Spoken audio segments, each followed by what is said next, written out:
ইন্ডিয়াতেও যদি ফুটপাতগুলো মানুষের হাঁটাচলা করার জন্য যদি ফাঁকা থাকতো কত ভালো হতো বলুন তো। তাহলে কত অ্যাক্সিডেন্ট কমে যেত, কত ঝগড়াঝাটি কমে যেত।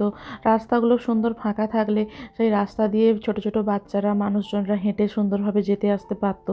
কিন্তু আমাদের দেশের রাস্তাগুলোতে, ফুটপাতগুলোতে সমস্ত ছোটোখাটো খাবারের স্টল, জামা কাপড়, বিভিন্ন ধরনের মানে জিনিসপত্র বিক্রি হচ্ছে মানে রাস্তার ফুটপাতগুলোর ওপর বসে। ফলে রাস্তার ফুটপাত বলে আর কিছুই নেই, সবই এখন জিনিসপত্র বিক্রির দোকান বসে গেছে, খাবার দাবারের দোকান বসে গেছে। ফলে মানুষজনদের হাঁটা চলার ফুটপাত বলে আর নেই। কিন্তু আমরা যখন বিদেশে এলাম, তাইওয়ানে এলাম, এসে যখন দেখলাম যে এখানকার ফুটপাতগুলো কত সুন্দর। রাস্তায় আপনি এতটুকু তো নোংরা ময়লা পাবেন না, তার উপরে আবার রাস্তার ফুটপাতগুলো একদম ফাঁকা। ফাঁকা বলতে একদম রাস্তার ফুটপাতের উপরে কোনো রকম দোকানপাট, কোনো ধরনের জিনিসপত্র রাখা নেই, কোনো গাড়ি রাখা নেই, কোনো মোটর বাইক রাখা নেই, কোনো সাইকেলও পর্যন্ত ফুটপাতের উপরে রাখা নেই, দাঁড় করানো নেই, যে কোনো মানুষের যাতায়াতে কোনো রকমভাবে অসুবিধা হয় এরকমভাবে কোনো রকম জিনিসপত্র রাখা নেই। ফলে রাস্তার ফুটপাত দিয়ে আপনি নিশ্চিন্তে চোখ বন্ধ করে হেঁটে যেতে পারবেন, এমন সুন্দর, এমনভাবে পরিষ্কার পরিচ্ছন্ন রাখা রয়েছে। কোনো ময়লা আবর্জনা ফেলা নেই, একদম সুন্দর পরিষ্কার রাস্তা। ময়লা ফেলার জন্য তার নির্দিষ্ট প্রত্যেকটা বাস স্ট্যান্ডের কাছে ময়লা ফেলার জন্য ছোট ছোট কন্টেনার রাখা রয়েছে, যেখানের মধ্যে আপনি রাস্তায় হয়তো যাচ্ছেন কিছু খেতে খেতে, সেই খাওয়ার যে হয়তো কোনো চায়ের কাপ বা কোনো খাবারের ছোটোখাটো প্যাকেট, সেগুলো আপনি ওই কন্টেনারের মধ্যে ফেলতে পারবেন। আপনি ঘরোয়া যে জিনিসপত্রগুলো, ঘরে যে কিচেনের ওয়েস্টগুলো বা টয়লেটের ময়লা, টয়লেটের যে সমস্ত পেপারগুলো, বিভিন্ন ধরনের প্লাস্টিকগুলো, এগুলো আপনি কিন্তু ওই ক্যানের মধ্যে, ওই ট্র্যাশগুলো অনলি ফর রাস্তায় আপনি হয়তো যাচ্ছেন, তখন কিছু খাবার দাবার খেলেন, সেই সমস্ত ময়লা প্যাকেট বা চায়ের কাপ, এই সমস্ত জিনিসপত্রগুলো ফেলার জন্য ওই ট্র্যাশগুলো রাস্তায় যে বাস স্ট্যান্ডগুলো রয়েছে, বাস স্ট্যান্ডের কাছে রাখা হয়। একদম ছোট ছোট ট্র্যাশগুলো, ওতে ঘরোয়া কিচেনের ময়লাগুলো ফেললেই সাথে সাথে জরিমানা হবে। কারণ প্রত্যেকটা স্ট্যান্ডের কাছে বা ট্রাফিক সিগন্যালের কাছে পুলিশ থাকে। তো সিসিটিভি, তাইওয়ানে এত পরিমাণ সিসিটিভি আমি দেখেছি, মানুষের থেকে তার মানে 5 গুণ বোধহয় সিসিটিভি রয়েছে। ফলে সাথে সাথেই আপনাকে ধরে নেবে, নিয়ে আপনাকে ফাইন দিয়ে দেবে। এবং ফাইন শুধু না, আপনাকে বারবার যদি এরকম করতে দেখে তাহলে আপনার মানে জেল, জরিমানা বিশাল কিছু হবে। ফলে এখানে মানে সরকারি নিয়মকানুন খুবই স্ট্রিক্ট, তাই ময়লা ফেলানোর ব্যাপারেও এখানে খুবই নিয়মকানুন ফলো করা হয় এবং সরকারি নিয়ম সবাই মেনে চলে। আমরাও এসে এই সমস্ত নিয়মগুলো জেনেছি, জানার পর থেকে আমরা ওই যে ময়লার গাড়ি আসে সন্ধ্যাবেলা, সপ্তাহে 5 দিন আসে, সেই 5 দিন আমরা ময়লা ফেলি ওই ময়লার গাড়িতে। তার ফলে এখানকার রাস্তাঘাট একদম পরিষ্কার এবং সাইকেল চালানোর জন্য আলাদা রাস্তা রয়েছে। তারপরে আপনি যে হেঁটে যাবেন, হেঁটে যাওয়ার জন্য আলাদা রাস্তা করা রয়েছে। সাইকেল, মোটরসাইকেল বা আপনার 4 হুইলার আপনি কোনো কিছুই ফুটপাতের উপরে রাখতে পারবেন না, ফুটপাতের সাইডেও রাখতে পারবেন না, ফুটপাতে কোনো রকম ময়লাও আপনি ফেলতে পারবেন না। কোনো প্লাস্টিক বা টিস্যু, যা কিছু হোক, সব কিছু আপনাকে আপনার নিজের ব্যাগের মধ্যে হোক বা নিজের প্লাস্টিকের মধ্যে হোক রেখে দিন। দিয়ে ওই যখন আপনি কোনো বাস স্ট্যান্ডে যাবেন বা রাস্তা দিয়ে হেঁটে যাচ্ছেন, যেখানে ওই ট্র্যাশগুলো দেখা যাবে, ওই ট্র্যাশের মধ্যে ফেলতে হবে। আর তারপরে আমরা যখন রাস্তা দিয়ে যাচ্ছিলাম, আমরা যখন যাতায়াত করি, আমাদের তো মানে খাওয়া দাওয়া তো মানে চলতেই থাকে। আমরা বিভিন্ন ধরনের আইসক্রিম খাই বা হয়তো কফি খাচ্ছি বা চা খাচ্ছি। আমাদের যে চায়ের কাপটাপগুলো, ওগুলো সব আমরা কী করি, ওই ট্রাসের মধ্যেই ফেলি।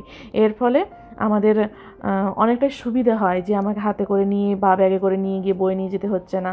তারপরে আপনার হয়তো মনে হলো যে আপনি কোনো কিছু খাবার দাবার খেয়েছেন, সেই খাবার দাবারের প্যাকেট কোথায় ফেলবেন, ওই ট্রাসের মধ্যেই ফেলা যাবে। ফলে রাস্তাঘাটে ময়লাপাতি একদমই নেই, ময়লা নোংরা কোনো কিছু নেই, একদম পরিষ্কার সুন্দর। এবং তাইওয়ানের মেন যে গার্বেজ সিস্টেমগুলো, সেগুলোও খুব ভালো। আপনাদেরকে একটা ভিডিওতে বলবো গার্বেজ সিস্টেমটা এখানে কেমন, ময়লাগুলো কীভাবে এরা নিয়ে যায় গাড়ি এসে, আর এর কী কী নিয়ম রয়েছে, রিসাইক্লিংয়ের কী ব্যাপারগুলো রয়েছে, সেগুলো আপনাদেরকে আরেকটা ভিডিওতে বলবো। তো আমরা এখন মেয়েকে নিয়ে ঘুরতে বেরিয়েছি, মধুর ইউনিভার্সিটিতে একটু ঘুরতে যাচ্ছি। কদিন ধরে খুব বৃষ্টি হচ্ছিলো, বৃষ্টির পর আকাশটা থেমেছে বলে মধুর ইউনিভার্সিটিতে একটু ঘুরতে বেরিয়েছে মেয়েকে নিয়ে। ওকে নিয়ে গেলে তো মানে ওর তো খুব মজা লাগে। ওর ওই লেকের ধারে যখন যায়, লেকের ধারে এত পরিমাণ হাঁস, তারপরে বক, ডাহুক পাখি, এগুলো দেখে ওর খুব মজা লাগে।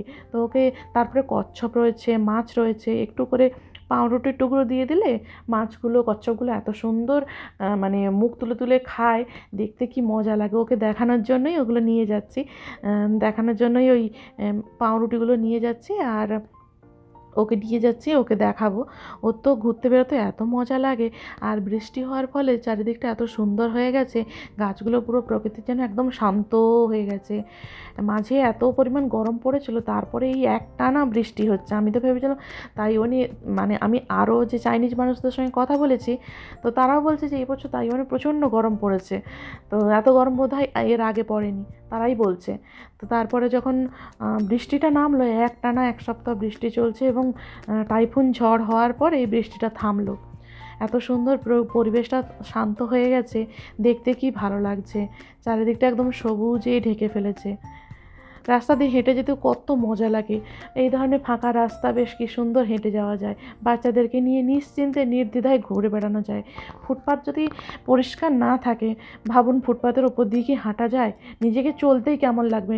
আর অথচ এখানে রাস্তাঘাটে বেরোলেই মনটা ভালো হয়ে যায়। কেন বলুন তো? রাস্তাঘাট এত সুন্দর, পরিষ্কার পরিচ্ছন্ন আর এত সবুজ। তাইওয়ানের চারিদিকে সবুজে ঢাকা, এত গাছপালা, এত সবুজ, আর এত পাখির কিচিরমিচির শব্দ শুনতে পাবেন, মানে কি ভালো লাগে। আর চারিদিকে সুন্দর সুন্দর পাহাড়, কি সুন্দর সুন্দর সমস্ত ফুল গাছগুলো লাগানো থাকে চারিদিকে। ফুল গাছ, বিভিন্ন ধরনের রঙিন রঙিন ফুলের গাছ, এগুলো দেখেই মনটা ভরে যায়। তো মেয়েকে নিয়ে তাই এসেছি, মেয়েকে নিয়ে মাঝে মধ্যেই ঘুরতে বেরোই, তা আজকে ঘুরতে বেরিয়ে পড়েছি। ওই লেকের ধারটাতেই যাব, ওকে মাছগুলো দেখাবো। পাখি ডাকছে,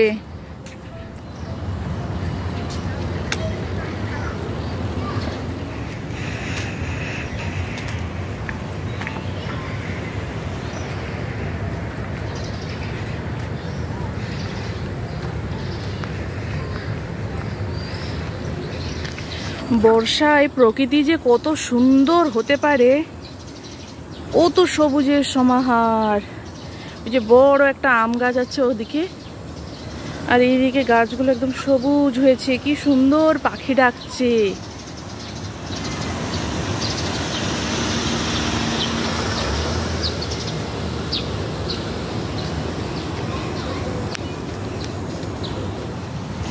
কি সুন্দর এই ফুলটা দেখতে লাগছে, এত সুন্দর ফুলটা ফুটেছে, কি সুন্দর লাগছে দেখতে।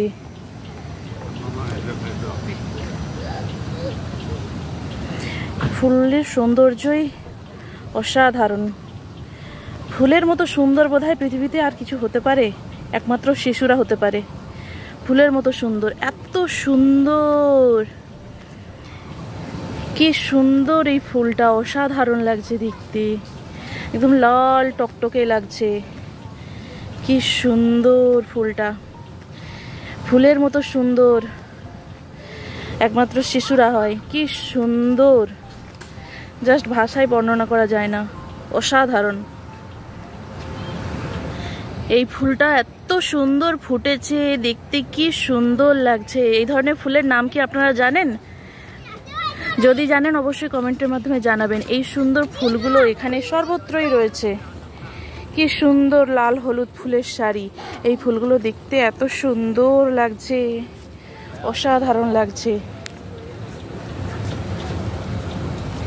কি সুন্দর দেখতে লাগছে ফুলগুলো, লাল হলুদ ফুলের শাড়ি, অসাধারণ লাগছে দেখতে, অসম্ভব সুন্দর এই ফুলগুলো।